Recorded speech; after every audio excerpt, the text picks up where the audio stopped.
It was important for the United States to be able to see what was actually on Soviet airfields. There was a bomber gap that was building based on intelligence reports that suggested that the Soviets had a very large air force that was capable of delivering nuclear weapons. In a calculated gamble, Eisenhower approves a top-secret plan to develop high-altitude spy planes that can fly over the Soviet Union and monitor its military capabilities.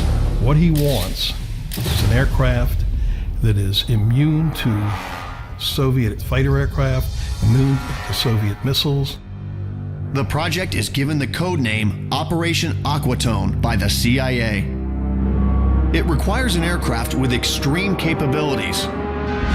An aircraft that at the end of 1954 doesn't yet exist. Now it must be produced at breakneck speed. We needed an aircraft to carry a camera to 70,000 feet, to fly 4,000 miles over the Soviet Union and have them not realize that it had ever happened. Lockheed's Advanced Development Project Unit and its brilliant chief designer, Kelly Johnson, create a high-flying miracle. They produce an airplane that is singular in its capabilities and radical in its design.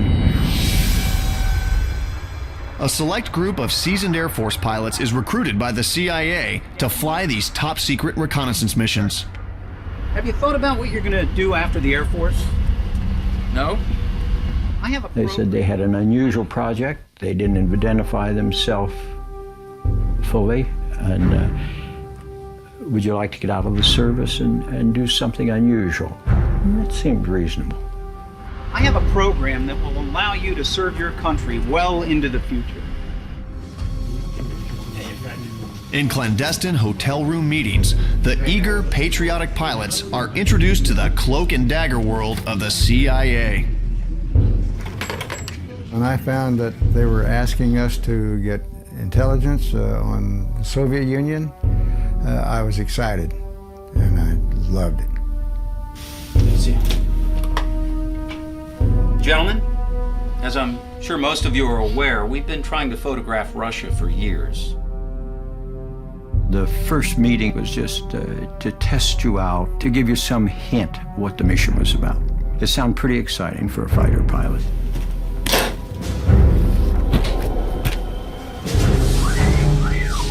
It's really a jet-powered glider. What do you call that bird?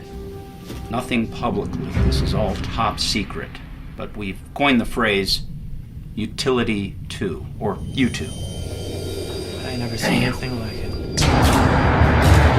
The first U-2 flight over the Soviet Union occurs on July 4th, 1956. The plane takes off from an Air Force base in Wiesbaden, West Germany, on a mission to photograph Soviet military sites. When the plane crosses the Soviet border, it's technically committing an act of war. But Eisenhower's pretty smart. He knows that the Soviets probably will not protest because they can't do anything about it.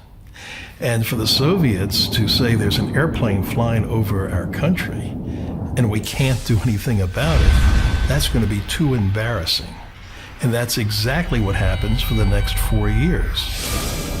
The Soviets track the flights with radar, but American U-2s fly over the USSR with impunity, beyond the reach of surface-to-air missiles and Soviet MiG fighters. I saw fighters below me by about 10,000 feet were circling around like a bunch of bees.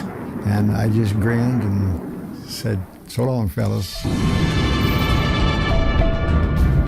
This enabled us, for the first time, to look down into the Soviet Union, to look at the missile silos, to look at ground forces, to look at areas that we had only limited glimpses of through sending in human assets and other technological collection methods. In 1956, U-2 photos reveal that American cities and citizens are not in as much danger as previously believed. Some thought that there were over 800 bombers that were sitting over in communist Russia, and in fact there were probably only 100 or 2.